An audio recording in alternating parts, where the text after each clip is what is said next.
Yes, yes, you are. Perfect. Salam and hello, everyone, and thank you for joining us today. I'm Maisam Iltaf, a journalist and a friend of the Porsesh Policy Research Institute, the organizer of today's virtual event. Please allow me to first thank Porsesh for organizing this very critical and timely discussion on violent radicalization in Afghanistan, where we will dive into the rationale, ground causes, and its implications. Today, we are joined by a distinguished panel of speakers, beginning with Dr. Andrea Chiovenda. Dr. Chiovenda is a psychological and psychiatric anthropologist and is currently an adjunct professor of anthropology at Georgetown University in Washington, D.C. His first fieldwork campaign was carried out in Afghanistan, where he investigated the psychological ramifications of cultural norms of masculinity among Pashtun men in the southeast of the country. His second fieldwork research was carried out in Greece, studying the psychic repercussions of the migrant condition in Afghan refugees in Athens. Dr. Chiovenda has published extensively on both subjects, including a book entitled Crafting Masculine Selves, Culture, War, and Psychodynamics in Afghanistan, which won the 2021 Boyer Prize for the Society for Psychological Anthropology. Next, we have with us Dr. Arif Sahar. Dr. Sahar is a researcher at Sheffield University in UK, where his research mainly focuses on international security and terrorism. Dr. Sahar holds a PhD in the political economy of state building in post-2001 Afghanistan from UCL Institute of Education and has widely published in peer-reviewed academic journals. Dr. Sahar has recently co-authored a book on Afghanistan, which will be published by Routledge. Mubarak Bosha, Dr. Sahar in advance, and looking forward to reading it. Moreover, Dr. Sahar is the founding director of Kabul-based think tank Center for Peace and Development Studies. He has also served as senior advisor to the former Afghan government and numerous international development agencies, including the World Bank and UNDP. Our third and final speaker is Dr. Farkhondeh Akbari. Dr. Akbari is a postdoctoral research fellow at Monash University, where she researches inclusive peace, diplomatic actors, foreign policy for peacemaking in the women, peace, and security agenda. She has recently published book chapters and journal articles focusing on the Taliban's gender apartheid regime in Afghanistan.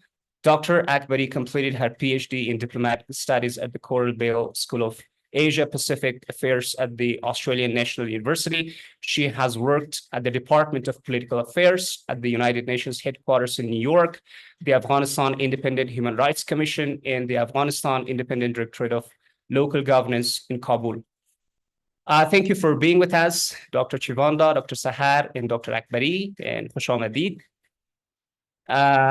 Decades of political instability, violent conflict, and socioeconomic crisis have had a devastating impact on the well-being of people across Afghanistan. The idea of radicalization and extremism has been blooming in the country for a very long time, and particularly impacted during and following the Soviet invasion of Afghanistan, the US global war on terrorism until today. Poverty, weak institutions, unemployment, corruption, and illiteracy are among the many factors involved in this development. Violent radicalization in Afghanistan today, since the Taliban stormed into power nearly 3 years ago, is a significantly growing problem. Afghanistan, under Taliban rule, is passing through a very critical and precarious time, with the growing threats of radicalization and extremism on the rise.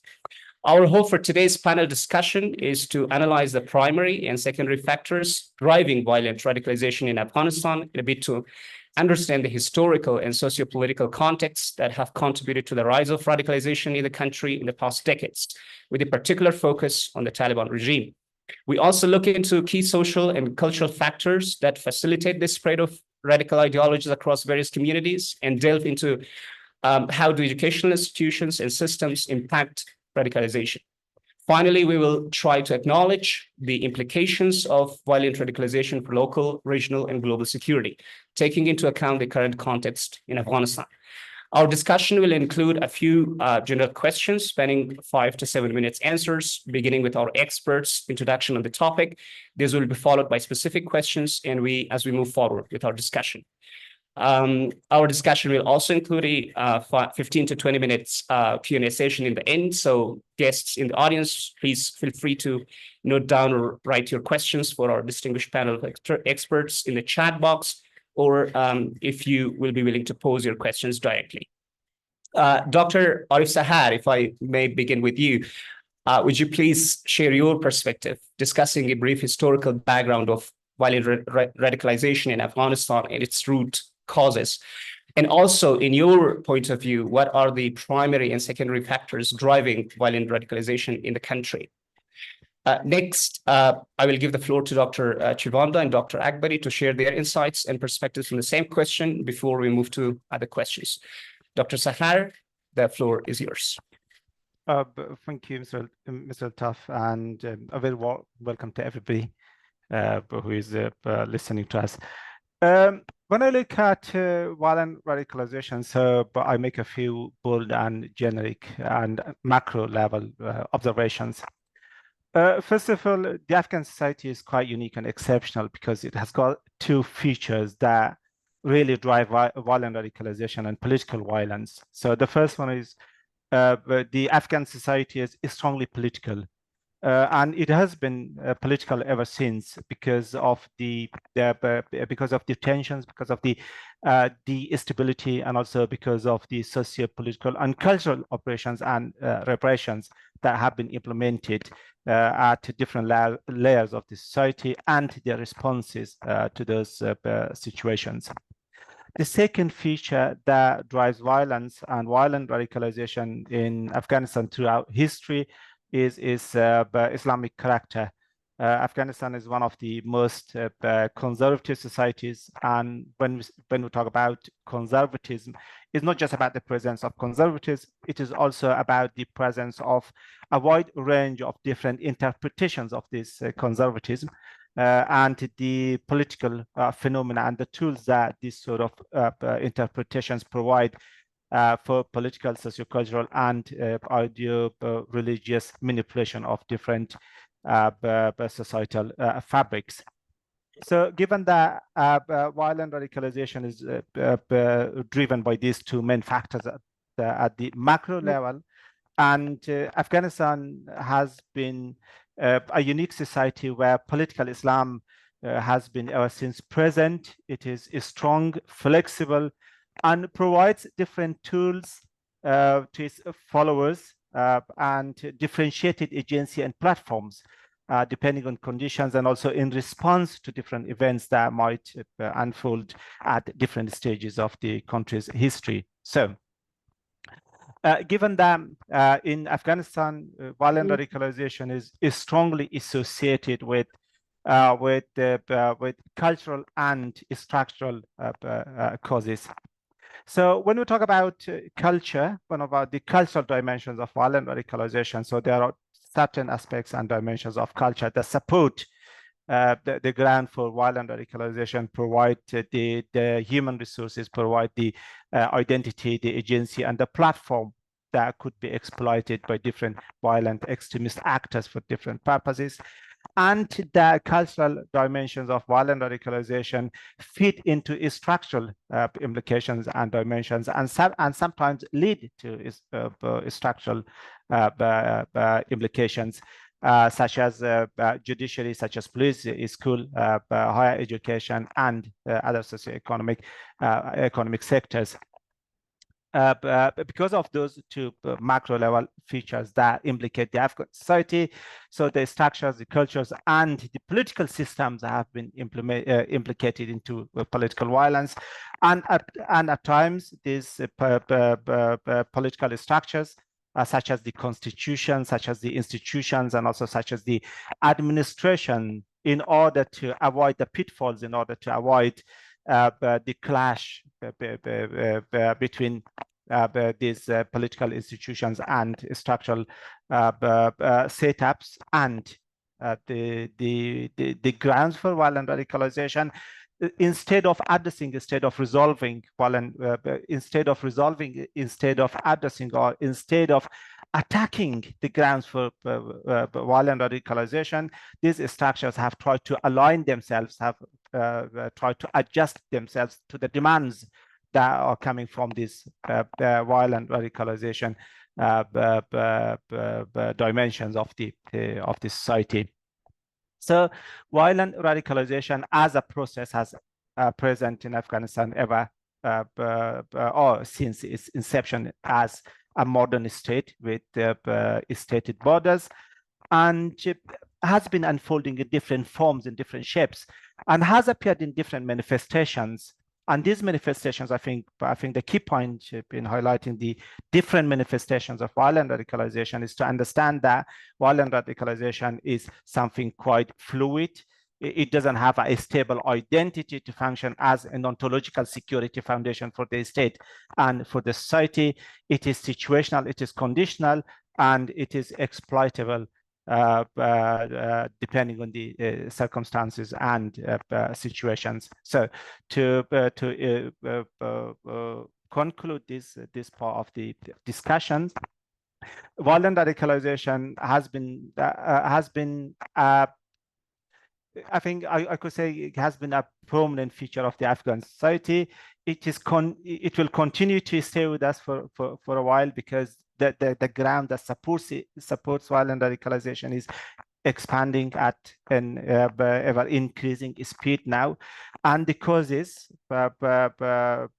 could be identified as socio-political repression, social marginalization, political operations, and weak governance, in addition to the ideopolitical exploitation of all these factors by different actors at different stages.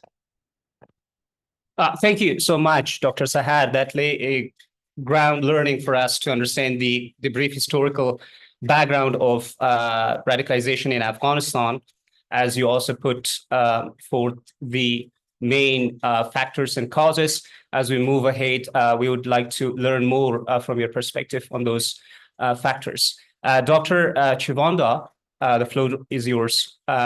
We would be particularly interested to learn from your own experience and groundwork in Afghanistan, and how that relate to our understanding of radicalization in Afghanistan. So hi everyone. I will try to play a little bit the devil's advocate here, I think, today. And I tend to look at phenomena, and try to understand a little bit the fault lines of the same phenomena to understand where common understandings of these phenomena may actually fail or may have issues. And, you know, with the idea of radicalization in Afghanistan, I have always, because of what I've studied and how I've done things, I've always looked at the personal, very individual level of things, not the macro analysis, but the micro analysis. You know, Arif looked at the macro analysis. I tend to look at at what happens at the individual level, and I tend to ask myself, so the word radicalization, what does that actually mean? Outside systems, outside the great scheme of things, you know, what does that mean for the individual? And the first thing that I found for myself, especially because I was doing research among Pashtuns, no? I was living in Jalalabad and doing research in mostly in Shinwar, in the district of Shinwar, near the border with Pakistan. And so I did research, lived, worked among people among whom, you know, many could have been said to be radical or radicalized. So for me, it was obvious, it was normal to ask myself, what does that mean for each of these people to think like that? And I must say that, of course, you know, from the point of view of the state, what is more relevant is that degree of radicalization that ends up in violence. But not every radicalization ends up in violence. You know, this is the first thing that has to be said. not every radical mind or radicalized mind, whatever you want to say, ends up in violent behavior. And so I think that one of the characteristics that we have to acknowledge is that a radical mind is a person that doesn't accept compromises, that is strongly believing in certain principles, and to the point of not admitting any alternative point, any middle ground, or let alone any compromise. But this frame of mind is much more common than we think, I believe, even among ourselves, by the way. And so, and of course, in the vast majority of cases, it doesn't end up in violence. So, so it exists. Radicalization. It exists, obviously, especially in Afghanistan, a type of radicalized positions, a type of radicalized individual that conceives of violence as the way to implement their own view of the world, their own agenda. But it doesn't necessarily have to be like that. And so usually I was asking myself, what brings a person to not entertain the idea of compromises, not entertaining the idea of any middle ground between one's own convictions and other people's views that might be, of course, alternative to one's own convictions. And at that point, of course, the reason for that becomes almost a case by case affair, an issue that has to be dealt on a case by case basis. I think there are cultural circumstances that will induce a person to have or to hold convictions in a way that does not accept any alternatives, that does not accept any compromise or any middle ground. In Afghanistan, these circumstances exist, especially, I think, again, these are my opinions, and I'm not purporting this as a scientific truth, but in my own experience. Ethnicity is one. Ethnicity is one of those cultural circumstances and realities that among Afghans, and not only Pashtuns, of course, Pashtuns are more subject to this because they have been the dominant ethnicity in Afghanistan for centuries, I would say, at this point. So obviously, it's much easier for the dominant group to replicate, to perpetuate a mythology, a narrative that doesn't accept the legitimate rights or even power of others. But ethnicity in general, I think, is one of these cultural circumstances. Ethnicity in Afghanistan is still to this day, at least in my opinion, a very, very strong watershed and cleavage. And it works very strongly for Pashtuns, because on the idea of ethnicity rests the claim to power that Pashtuns have, but it works the same way for other ethnicities, just as much. The idea of the dichotomy between the in-group and the out-group is present wherever there are these very, very clear boundaries, ethnic boundaries especially. And this fosters a mindset that tends to disparage those who are not within your own group. And this group, again, as I see it, mostly has ethnic boundaries. Arif was mentioning political Islam. I am a little skeptical about this. I'm a little skeptical about the fact that political Islam as an ideology may be one of these constitutive factors that then obtain as a result a mindset that is a radicalized mindset. It contributes, of course, but political Islam in and of itself is less dismissive of alternatives than we think. There's many ways of being politically involved as an Islamic individual, as a Muslim observant individual, and I would put that that factor, political Islam, in a secondary category. To me, maybe because I'm an anthropologist, maybe because I've lived among people and not among power brokers. The people that I worked with were not the governor of anything, or the woolswall of anything, or the chief of the police of anything. They were normal people.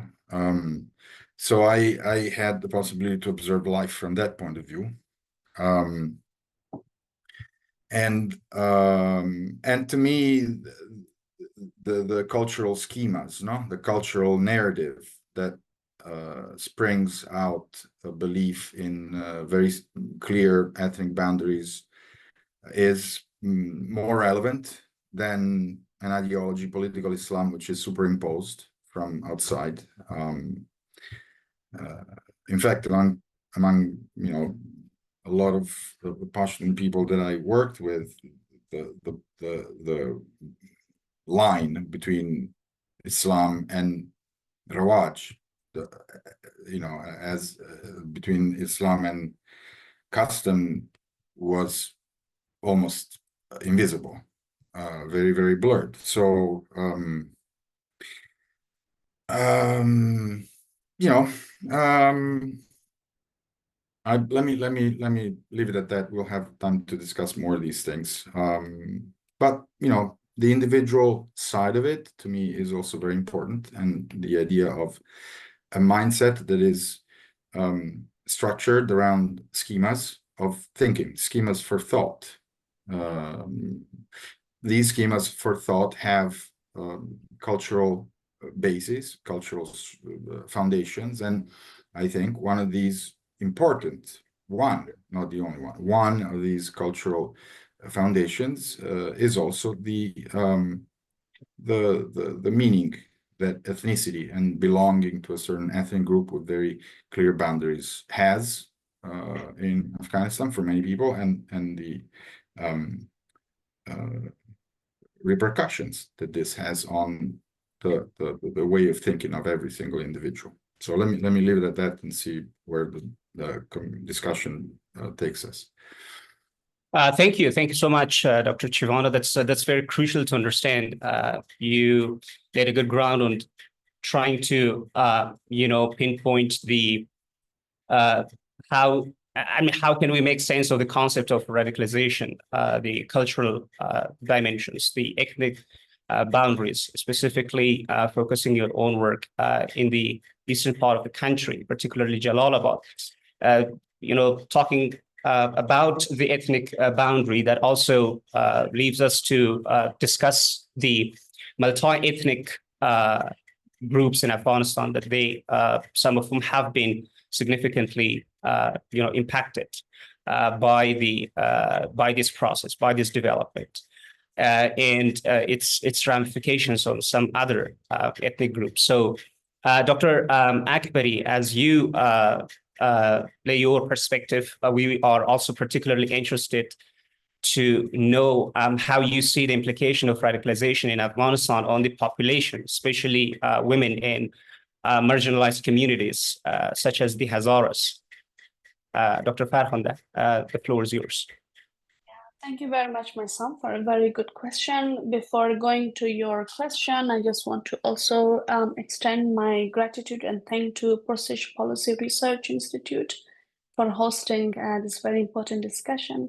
I'm very, very grateful to be here tonight with our esteemed panelists, Dr. Sahar and Dr. Chiovenda. I really enjoyed their remarks. I think context has been covered so far, historically as well, but due to my focus of work, especially in the last 3 years with the Taliban takeover of Afghanistan, I wanted to take you into what are the trends of radicalization in Afghanistan and what are the implications of this in the country, considering that the Taliban insurgency from the last 20 years have been using an extremist, under any definition, an extremist and violent interpretation of Islam and political Islam to organize themselves and their fighter to come to power in Afghanistan. They have used different violent tactics to pose violence in the communities and in the whole country, and also other tools like soft power tools, such as the narrative that the Taliban have been using about countering so many things that were the values of the last 20 years of Afghanistan, such as democratizations, especially women's rights and human rights, and countering them in a way that are opposing to Islam, in order to provide this ground for their fighters that we are fighting a group like the US or the evil US or the Europeans, the West, coming to our country, a pure Muslim community, and they are invaded us, and it is our right and it is our obligation to commit jihad. And that narrative that was used in the last 20 years, and once they came to power, it did not die overnight. And it's very important that how the narrative used for an insurgency can affect governance right now. And that's what we have been seeing in the last 3 years, the Taliban's inability to make compromises on the human rights and women's rights issues, as simple thing as allowing girls going to school or women's employment. All of these show us the impact of radicalization. That how, like the long term, the short term was the gain for them, but how in the long term it's affecting their own policies. Maybe they do want to get recognition from the world now that they have got this easy a takeover of the country, but they cannot do it because of the kind of ideology and extremism, the brand that they have been using. And because of this kind of context that we come from war with the Taliban in the so-called peacetime with them, I say in a quotation, what have been the unfolding? The change of curriculum in Afghanistan in primary and education, secondary, as well as tertiary education, that they have changed, removing all the science and social subjects and replacing them with more doses of religious curriculum. Afghanistan have always been an Islamic country. We always had an Islamic curriculum and an Islamic constitution that no laws could go against the laws of Islam. But the fact that once they came to power and then changing them so dramatically, changing curriculum so dramatically and going against the science and social sciences, we have seen expansion of madrasas across the country, unregulated madrasas. Afghanistan always had madrasas. The Taliban is an outcome of madrasas, but Haibatullah himself, the supreme leader of the Taliban, I think it was his first projects in Afghanistan that he was investing in jihadi madrasa particularly. We have so many madrasas, and then we have jihadi madrasas. These are the elite madrasas that the Taliban supreme leader is especially funding and especially putting focus and putting religious scholars, according to him, who is charismatic enough, who is religious enough to train the next jihadist. whatever happened for the future of Afghanistan, in the last 3 years, we have already got a trained elite madrasa goers that come from Haibatullah himself. And this is one of the limited impact. And other impact that we are seeing is on women. There has been, firstly, I think I want to mention there's a lack of study on this area, that how radicalization impacts women in the country, in Afghanistan. We need much more research to pay attention on these policies, on extremist, on organizations like Taliban is one, but we know there are 20 other extremist organizations, terrorist organizations operating in the country. ISS maybe being the second after the Taliban. And there has been a lack of a study about their activities and their impact on the population overall, and on gender, on women in particular. Because situation in Afghanistan is very, very unique right now because of the Taliban's gender apartheid regime, gender discrimination, and how these other extremist organizations are using this gender disadvantages to able to leverage their idea, their vision of gender, to be able to take advantage of this. Going back, I think it was already covered briefly, but historically in Afghanistan, women have previously been involved in supportive role for extremist organizations, even during the last 20 years with the Taliban, particularly in the south and the east. But the role that women played was mostly supportive role, not an active role on the battleground. There are transporting weapon, making food, becoming wives, and so on, which is typical. And I think there has only been 10 women suicide bombers in the last 15 years. I think the record shows from 2007 onwards, we only got about 10 suicide bombers who are women. And we know the Taliban's sort of gender politics, while they take so much power from their policies on women, but not using women actively in their insurgency and as their active soldier. But I also, giving you that context, I also want to talk to you about what can be the change from now on. The Taliban has so much restrictive policies on women in Afghanistan. There has been some about 100 edicts that restricts all aspects of women's life. And what are the impact on these women? Because this is not like before. We have been at war for 45 years, but women have we have a much more educated woman now than we have had ever before. We have much more educated and connected women to technology, to education, to online platforms than we ever had. And how is this going to impact the radicalization of women? This is a risk factor, I think, and there is already showing signs that especially ISKP is using young women for their recruitment, because to know this, like all the risk factors, young women educated but don't have an identity outside their home, they're being restricted at their home, and then they want to be part of something. They want to have an identity, they want to be active, they want to have an agency.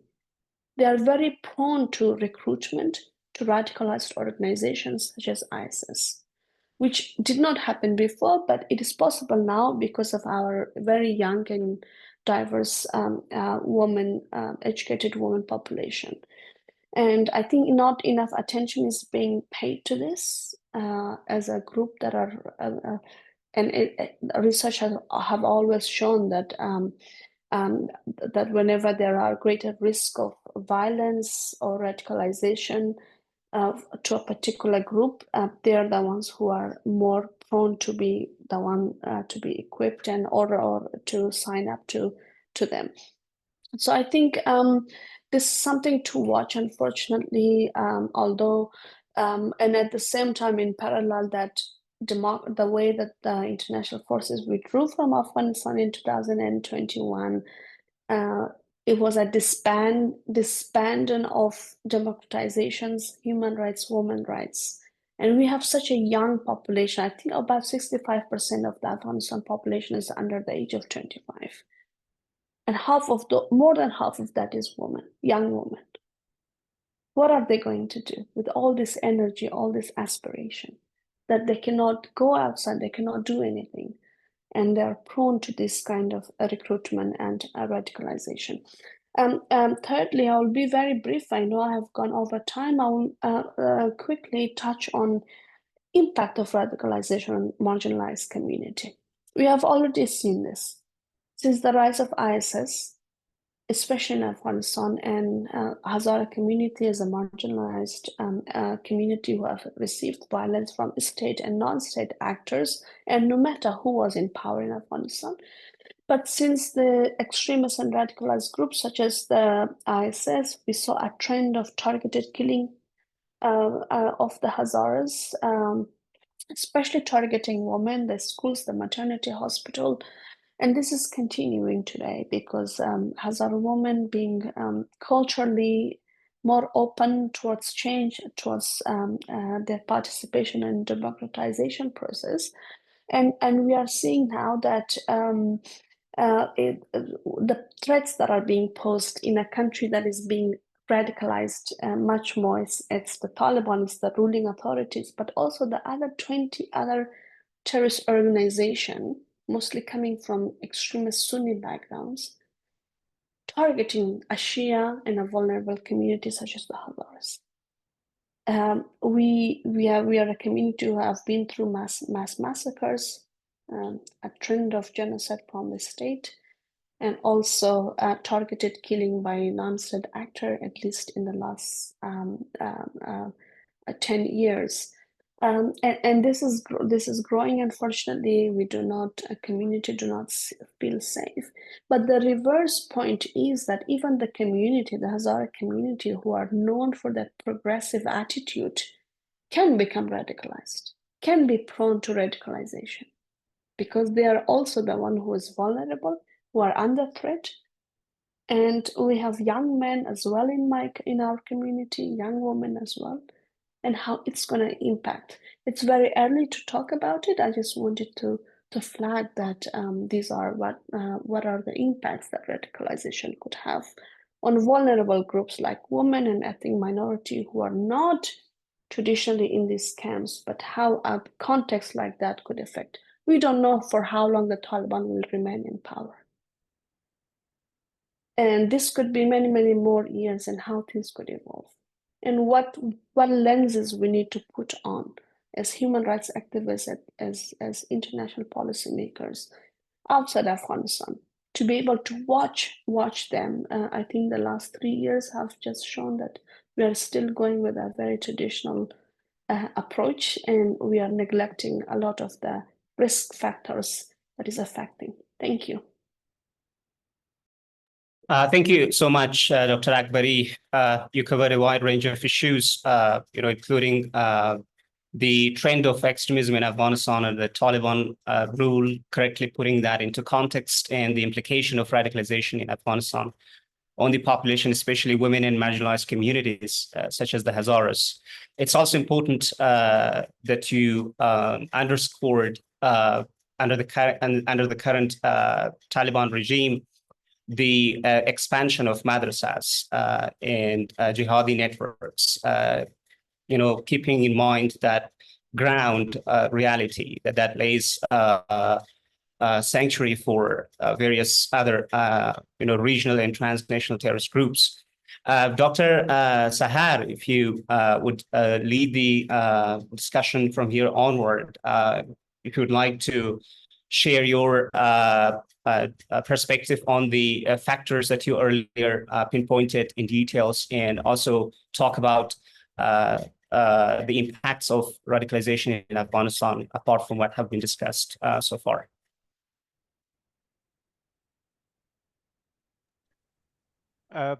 Thank you so very much. So, before going directly to your question, I think there are two other points that I think need to be made to clarify the discussions further. The persistent violence that has implicated Afghanistan for so many years, for so many decades, has made violent radicalization or violence at a broader sense a dominant psycho-political feature of the society. So violence has infused into the psychology and also into the political features, characters, and also makeups and setups of the society. So it is no longer just a socio-cultural phenomena, but it is also a psycho-political political issue. And also, when we talk about violence, violent radicalization, and political Islam, or the relationships between the two, I think it is really significant to not to put the different actors with different levels of seniority within a particular organization in a single basket. So we have got to take a conditional and differentiated approach to look at how violence and violent radicalization is being played out, unfolded, and also manipulated by different actors for different reasons and for different interests. I've studied radicalization within ranks and files of 3 different organizations: the Taliban, the Al-Qaeda, and also the ISKP. Just to give you a broader overview of how this political Islam as a unique, how this political Islam can be a unique, strong, and flexible tool that provides agency platforms and also very context-specific resources to its followers. So when we look at Taliban, political Islam would mean different things to different people depending on their level of seniority and also depending on their political motivations, political interests, and also the political resources they have got available to themselves in order to pursue their political agenda. For instance, violence and political Islam would mean different things to the decision-making council in contrast to the medium ranking officials, and it would mean entirely different to the people fighting on the grounds. But these differences are being constructed and deconstructed, made and remade by their ability to understand, to interpret, and also to make sense of their surroundings, to make sense of the agenda they are pursuing, and also to make sense of the perspectives that they might get at the end of the day. So political Islam is quite complicated. It means different things to different people depending on the situations. In terms of the causes of radicalization, I think radicalization has got different manifestations, and it has appeared, reappeared, disappeared, depending on the political events in the country. So the first wave of political violence, I think, arrived or entered the current Afghan boundaries in 1880, when ethnic identities became more prominent, when different ethnic groups, they tried to contest for their rights, for their identity, who gained some sort of agency, developed and forged relationships with their communities and contested the central power. However, violence and political violence, whilst capturing the political perspectives of all different actors, varied from time to time and from one region to another. When we talk about violent radicalization and the current form of violent radicalization, the first manifestations appeared when the Amanullah was toppled, when the religious clergy found the momentum, when they built the solidarity and the networks, and then they became more prominent at the center to topple the king and gain control of the state. However, I think that was a breeding ground, but when the political events unfolded differently in different ways, political violence also changed because it tried to respond to those different circumstances. And the current form of the current manifestation of violent extremism entered Afghanistan when the Mujahideen took on the Soviets. And it came through different resources and through different tools and mechanisms. But education was, I think, the main source and the main tool that brought the violent radicalization or violent Islamic radicalization into Afghanistan. it is quite weird and it is quite unfortunate to say that even the Western powers, such as the US and its regional and international allies, established camps where they trained these different mujahideen, and then they have had their jihadi curricula, jihadi texts. And I can remember when I was being educated in Afghanistan, so we worked through bullets, tanks, militaries, soldiers to do our maths calculations. And I think that curricula was widely expanded and disseminated across the country to forge a new generation, a new cult of jihadis to confront the Soviets. That culture, I think, continued building, continued expanding, and continued implicating the different layers of the society. In addition to that, there were two international events that supported the ground for violent radicalization inside Afghanistan. So the first one was the emergence of the Islamic Revolution in Iran. So one of the key characteristics of this revolution was to export violent radicalization or political Islam into its neighboring states, into neighboring countries, particularly Afghanistan, because the revolutionary leaders in Afghanistan, in Iran, they have had a very good connection with the people in Afghanistan, and they understood that political violence and political Islam provided a very strong and supportive ground. And at the same time, the Islamic Revolution in Iran needed a social support, a social legitimacy in order to expand upon that. So it tried to project its cultural power into or within its neighboring states. The second event that shaped and reshaped the political events in Afghanistan, particularly the expansion of expansion, and also I think that really deepened the complexities that are associated with violent radicalization, was the overtake of power by Zia-ul-Haq in Pakistan. And then what Zia-ul-Haq did as one of his political agendas was to militarize, to also radicalize the entire sector, the entire society, including the army and the education, and even its political and foreign relations with its neighbors. Since these two countries were heavily involved in the jihad, as we call, in the fight against the Soviets, so they did train different breeds and cults of mujahideen through different sources and means. And then and those activities have had significant implications in terms of the emergence and also expansion of violent extremism in Afghanistan. So when we come to Afghanistan, when we have a look at Afghanistan, so violent radicalization or political violence has its roots in its history, in its education, in its culture, and also in the narratives that are aimed at building a nation and also building a state, because these narratives are marginalizing, they are oppressive, they are discriminatory, they are not meeting the aspirations, that the demands of an emerging population or an emerging country.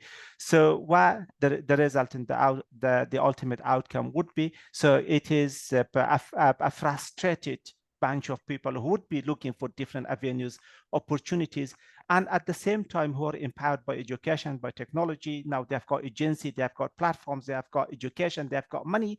So they want to be adventurous. They want to disturb these boundaries. They want to fight. They want to contest. So when I look at violent radicalization, and then when I look at the Hazara people's struggles for their political rights and social rights, so I see what the Hazaras have been doing. So they are resisting, they are fighting, they are contesting. So these are the main three activities that the Hazaras have been doing so far in order to avoid the pitfalls that are associated with radicalization, and at the second stage, to de-radicalize these ideas and these venues and the breeding grounds, and the last, to counter-radicalize. I'm not going into detail into de-radicalization and counter-radicalization because we would like to keep them for a different discussion, but these are the main causes. Just to very quickly touch upon the implications, I think Dr. Akbari highlighted some main implications, but when we look at the macro level, I think violent radicalization, or let's say the expansion of violent radicalization, makes it really, really difficult for the different layers and segments and sectors of society to reconcile with their future, with their present, and also with their past. Because this violent radicalization works as a process. So it implicates different people at different moments and times.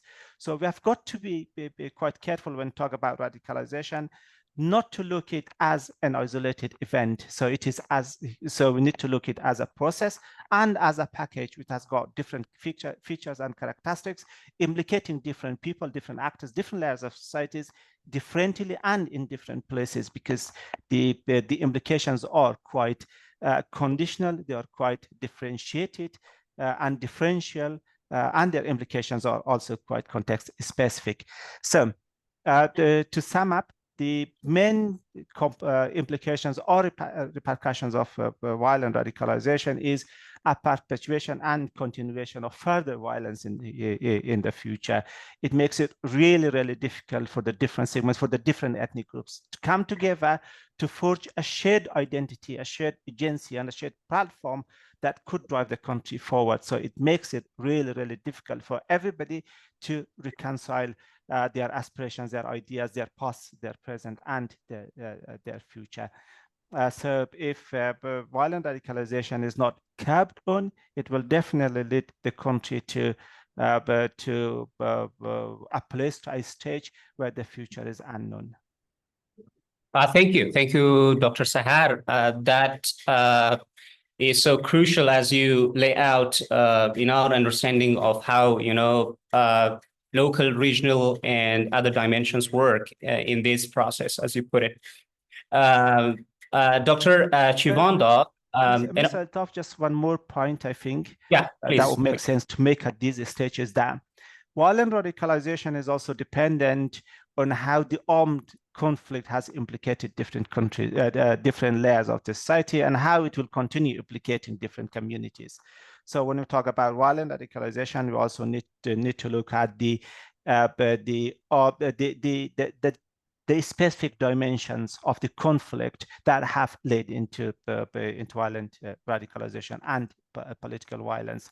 Perhaps one more thing that Dr. Farkhondeh might be able to comment on better. So that is the gender dimensions of radicalization, or let's say the gender dimensions of the armed conflict and their implications for violent radicalization is an emerging area that we would like to see in the future. So this is an area that I've been working on for a while, but my findings are not fully analyzed and interpreted. Yeah, I may not be able to disclose it, but I can see the different trends and patterns that are coming out of this gendered dynamics of the armed conflict and their implications for violent radicalization. Of course, sure. We all understand that the talking about radicalization in Afghanistan, trying to understand its causes, its roots, its implications in the way forward. It is beyond the capacity of an hour or two debate. But unfortunately, we are also running out of time, so we have to be very specific with a few questions. Dr. Chiovenda, if you'd like to add to what we have already covered. Also, if you could touch what impacts and implications do you see that radicalization in Afghanistan could have? So I was listening to Farkhondeh and Arif speak, and I don't have a recipe. I don't have a silver bullet for any of this, obviously. But to solve the issue that we're talking about, but I was just making some remarks with myself. So we are talking about radicalization, right?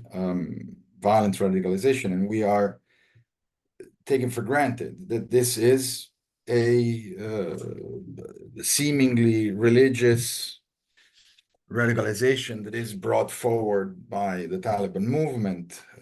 So as Arif was saying, based on what seems to be political Islam.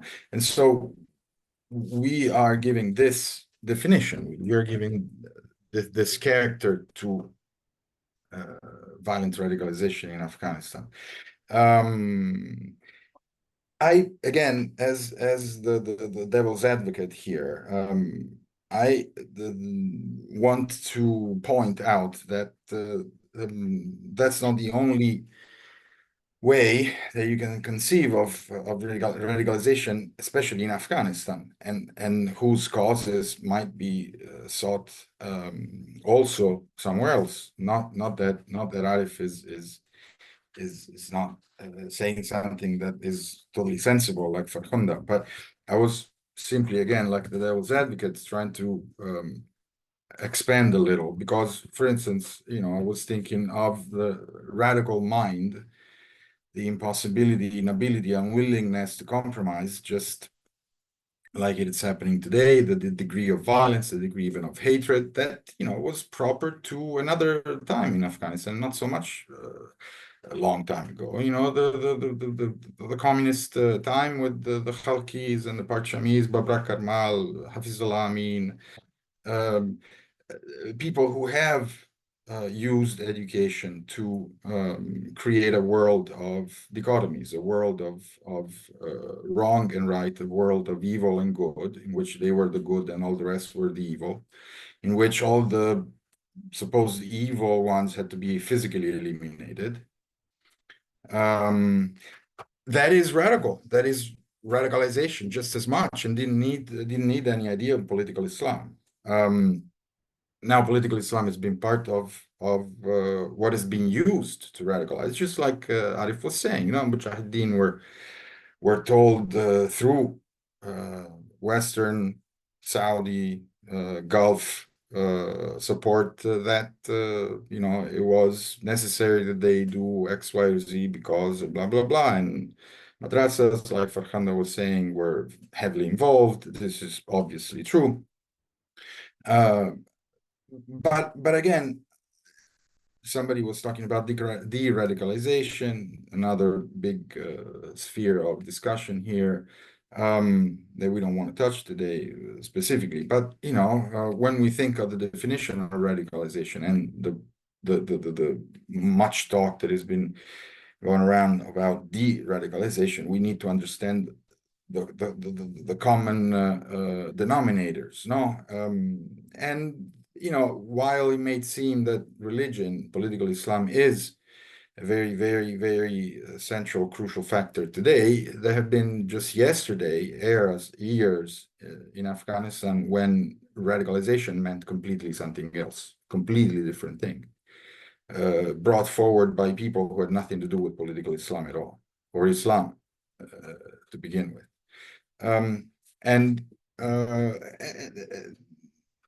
And so, at the individual level, again, being radical, choosing not to entertain alternatives, choosing to treat with contempt people who do not entertain your same ideas, arriving at the thought of eliminating others because they do not think the same way as you do. This is a radicalized mind.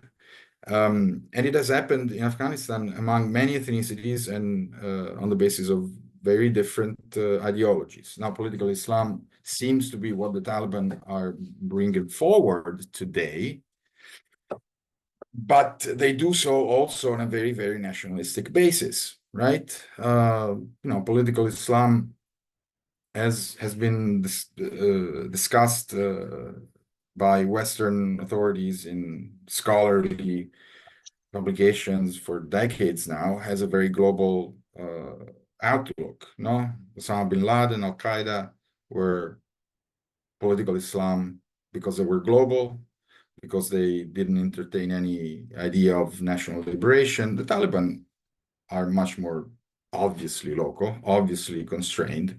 They were born and have always operated as a national liberation front, so to speak, as a national liberation movement. Yes, they call themselves Islamic, they call themselves religious, but as I said, to me, it has always been almost impossible to distinguish what was Rawaj from what was Islam in the people that I talked to, and they couldn't tell me either. Well, to be more precise, they thought that everything that was Rawaj was also Islamic, and obviously that was incorrect. And that has to do, of course, has strong repercussions on women's right, what we call women's right, which in Islam, a fair and reasonable interpretation of Islam are much more protected than anything that the Taliban have ever proposed and implemented about women, especially now, which has a lot to do with Rawaj in rural conservative areas of the Pashtun regions of Afghanistan than has to do with Islam proper. So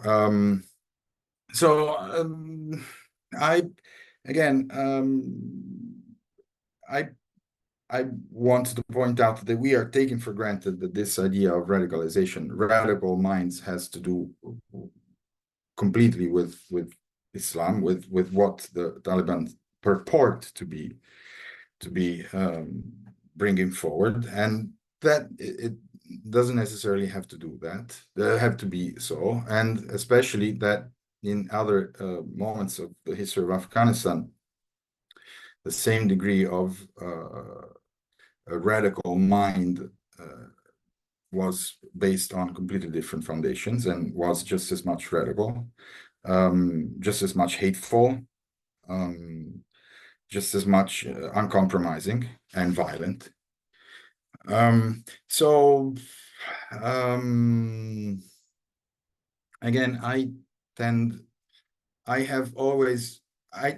because of the people that I've worked with, I tend to think of the common person more than the power broker, and I've always had a very big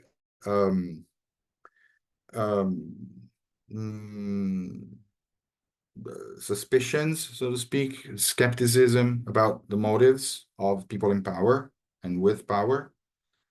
When I think of a radicalized person, I think of a normal person that was brought to think in a certain way without compromise, without entertaining alternatives, middle grounds, and maybe even feeling hate towards somebody who was different in the sense, of course, also of ideas in a certain way. And as the problem of radicalization, I don't believe that Sirajuddin Haqqani is a radical person as we think of that. There are too many interests, too many political gains and losses to be factored in. Power brokers are much less idealistic than we would like them to be. There's always a huge degree of ego and personal aggrandizement in all of this.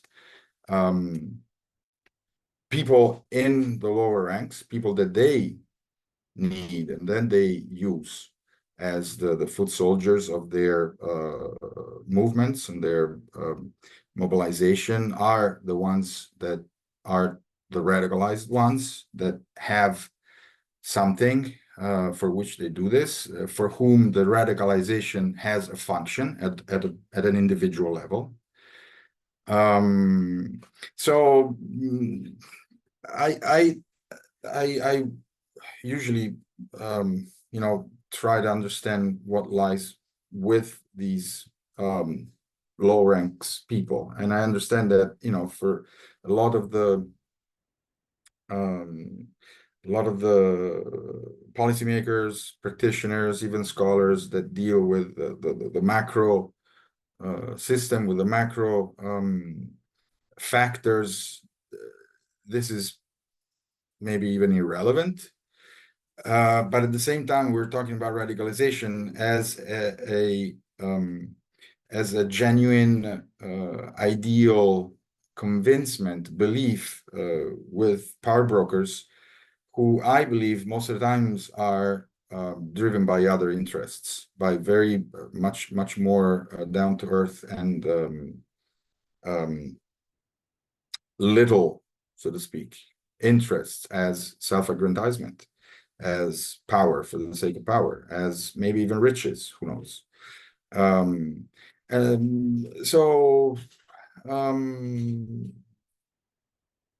I know. I mean, I said from the beginning, I'm not bringing any solution, any silver bullet for this. I'm just trying to complicate things. I understand that might be a little annoying, simply complicating a discourse or a narrative, but this is what I got from being in the middle of people.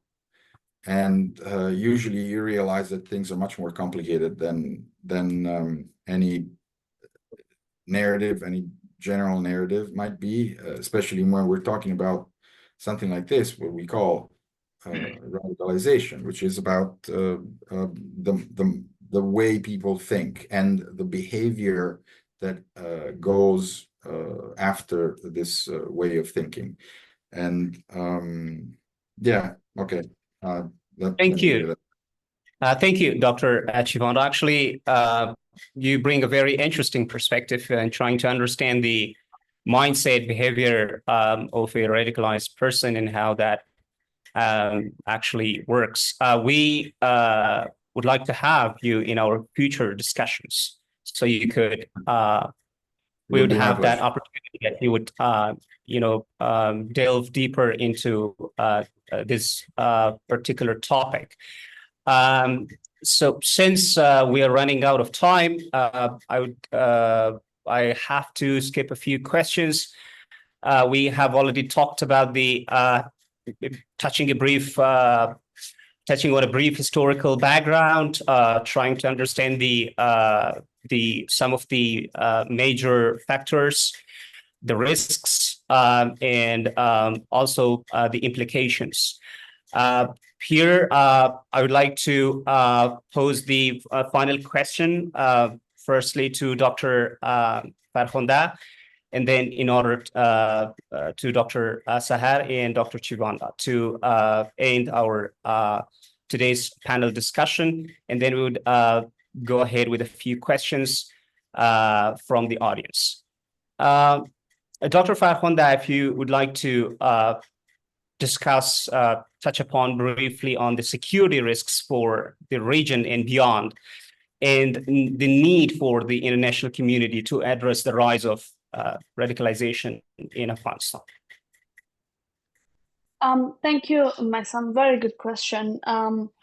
I think the security risk, what we have seen, the wars that have been unfolding in the region in the last, since the Taliban takeover, what we saw, the Russia's war in Ukraine, and Russia's emboldenment to be able to invade Ukraine. I think it's something still under discussion, and it's something that the way in which the international community, the US and its allies left Afghanistan responsibly had an impact on Russia's emboldenment and decision to go to direct war to Ukraine, number one.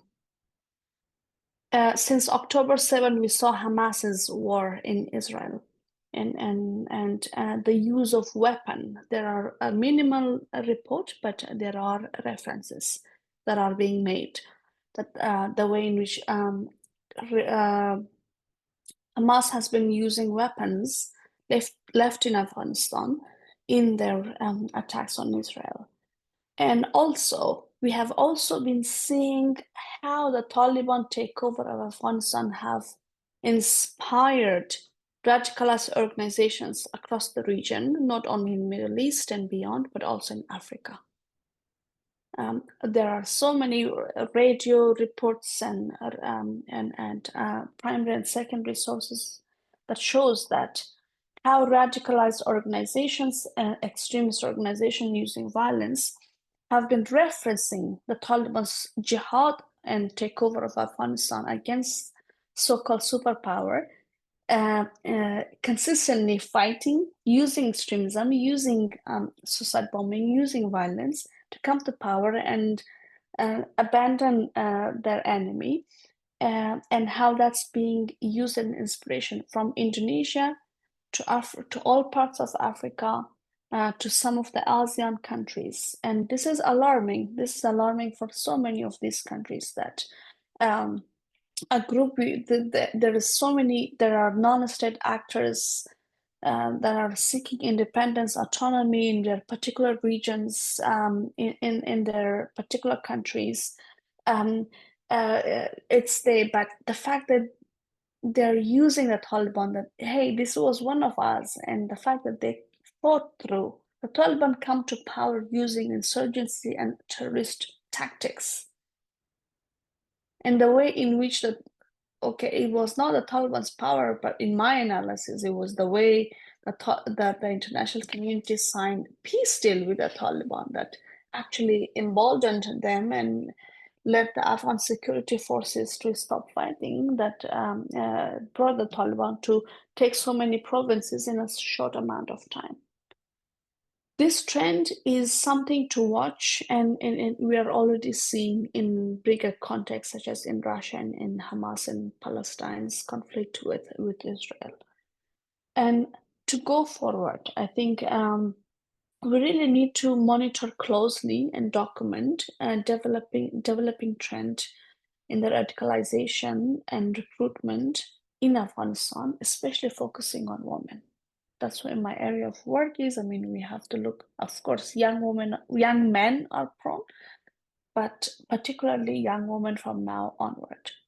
And also monitoring the online propaganda in different languages that are happening from different organizations in Afghanistan, because Afghanistan has been historically used by radicalist organizations as the battleground, as the fertile ground for their recruitment, for their trainings, and so on.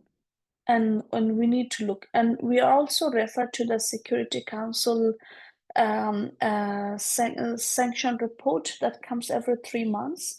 And since then, since the Taliban takeover, we have been seeing that it has not de-escalated, it's only escalating, that 20 plus terrorist organization is operating in the country in different form and shapes. Yes, the Taliban are in power and have a direct control of majority of the population and territory, but that could change any day. And also it is very important to look at alternative for youth in Afghanistan as being one of the largest population in the country that are young, and they have access to technology, they're educated. And what are the alternative? Migration is in crisis. We know that already in Europe, in Iran, in Pakistan, for example. Afghan men, young men are leaving the country. Yes, there's no prospects of jobs, and there's also threats for them. And they're living, and they're also very vulnerable to all kind of radicalization in these countries that they are, but at the same time posing threat, security threat, migration overwhelmness, at least, to these countries. So how things evolve in Afghanistan will have an impact because there are different cliches and different groups that operate. And I think lastly, it's really important because everyone is watching, the radicalized groups across the world is watching how the world treats the Taliban. Yes, no country have recognized the Taliban as a legitimate government of Afghanistan, but they're accepted.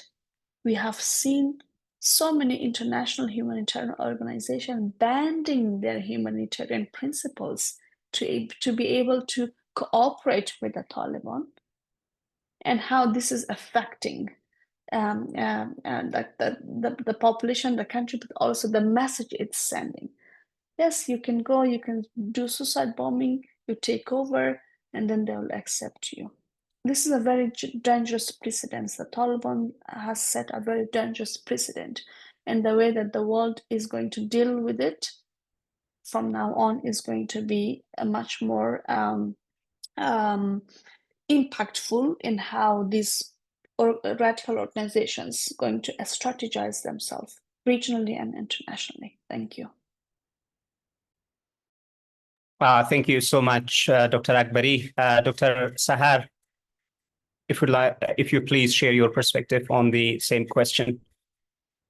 Yes, just a quick reminder, Mr. John. We're just running out of time. Just wanted to make sure that everybody is fine with moving a little bit further with the time. Thank you so much for the time. It's really interesting discussion. We appreciate the perspective. Yeah, go ahead, Dr. Sahar. I'm sorry. No, thank you. I think we have covered most of the implications and also the way forward. So just a very quick one. In terms of implications, so again, it is quite dangerous to look at radicalization as a package.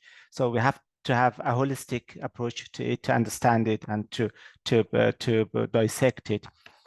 It has got implications at 3 different levels: at the national level, and then at the societal level, and also at the individual level, 3 different levels that I have been working on.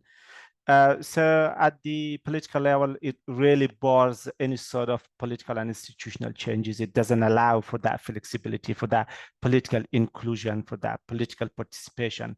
And also it doesn't allow political emancipation of different groups and actors that have been affected by violent radicalization. It doesn't allow for the institutions to perform and to deliver on what they are designed to deliver, but they will be exploited and manipulated for specific political agendas, such as the expansion of radical ideas and identities through education, through police, through military, through economy, whatever it is, even within the health sector. At the societal level, perhaps the most significant implication of violent radicalization is the distortion of trust, social trust, and it also negates the idea of forging and expanding the social contract that could bring the different actors around shared ideas and agendas and platforms to move on. At the individual level, I think it will generate a pool of marginalized, a pool of disenfranchised, frustrated individuals who would be, on the one hand, empowered, educated, and also powerful in terms of economic transactions, and on the other hand, adventurous, looking for something different. And in order to pursue their adventures, they might do anything that is radical and violent in nature. And I think the implications would not limit within the national boundaries. It will definitely have some significant international implications as well. When we talk about Taliban, so the Taliban have been providing a narrative, a sense of inspiration to different terrorist and violent radicalizations, not just within our region, but beyond.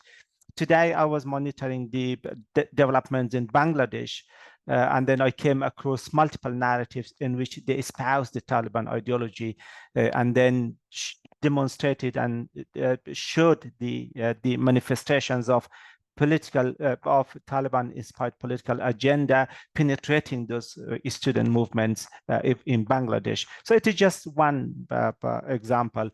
In terms of moving forward, how to counter it. So I know we will have different events on de-radicalization and counter-radicalization, but to kind of start thinking about it for the future events. So we need to have a powerful, a comprehensive, and a holistic counter-narrative to start with. And that counter-narrative must be supported and must be backed by some sort of common agenda, common understandings, interpretations, and perspectives to move on. That counter-narrative could be expanded, could be disseminated, could be exploited through different means.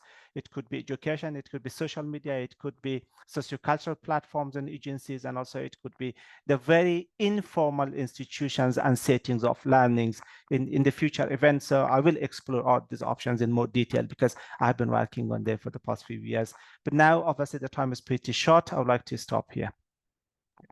Thank you, Dr. Sahar. Dr. Chiovenda, please. So I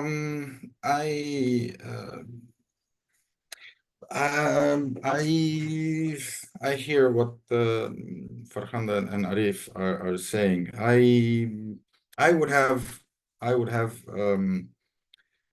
I would be a little skeptical on the power, on the global power that ideas propagated by the Taliban would have on other groups around the world. I don't, to begin with, I don't see much commonalities, to be honest, between say Hamas in Gaza and the Taliban in Afghanistan. Yes, they are both national liberation movements. They're declared. They declare themselves to be so, but the struggle of the Palestinians is spans 7 decades and even before, and it has mostly been a secular struggle for national self-determination and liberation, independence. So Hamas is comparatively a newcomer, and I think that they have characteristics that are so specific to their case that frankly I don't see much similarities, especially in the ideas that are propagated. Hamas doesn't need models from Afghanistan, to be honest. I don't think Hamas needs models from Afghanistan to fight a struggle that they have kept up for more than 76 years. As far as the consequences of continued, radical ideals maintained in the country, I would again go at the individual level that mostly concerns me. Hate is one element that would concern me. Hate is something that has many functions for the individual, and we are all subject to producing hate in ourselves against somebody else. And when there is also some degree of authoritative, authorized ideology that considers hate to be acceptable, to be even legitimate as a response to something that is seen as unacceptable, and often it is simply, again, as I said, not believing in the same ideas, even before going into any behavior, observable behavior, even simply not believing in the same ideas is sometimes, in cases of radical mindsets, considered to be legitimate grounds for violent response, hateful and violent response. So this, I think, concerns me the most, especially because hate has run along ethnic lines very often, not always in Afghanistan, but very often in Afghanistan, has had a very strong ethnic features, and those who pay the consequences are always and have always been the vulnerable ones in Afghanistan. Mostly it's Hazaras, obviously, especially because now the dominant, not only historically but also politically, very very much so politically now, the group is Pashtun group, and if this hatred, hate for the other and a very identifiable other is kept up and is nurtured, the consequences in the new generations, I think, would be felt. On the other hand, however, radical ideas to be instilled in young people, in the young generations, need infrastructure, need an organized effort, a very deep and powerful organized effort, usually going through educational institutions, and the Taliban don't have any of that. So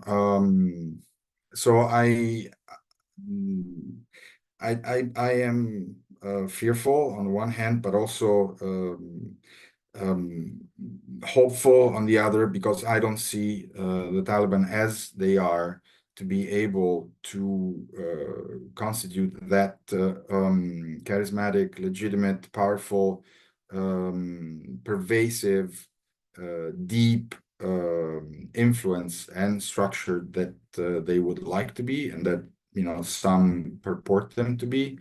And so I am hopeful that the idea, the mindset, and the thought processes that they're trying to inculcate in people won't actually succeed, because there's simply not enough incidents. There's simply not enough power in the effort that the Taliban, as they are, as a very loose, badly organized structure that they are, managed to implement on people. Thank you so much, Dr. Chiovenda, on those closing remarks.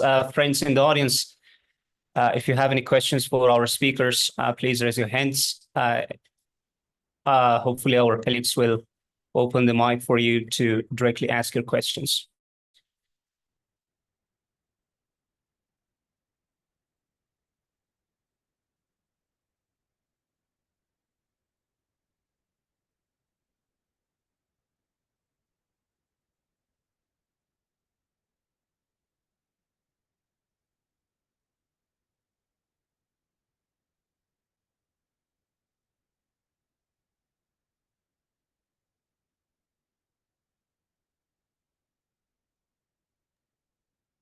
Yeah, there were. Shaigo, do you see any questions? If you do, so please.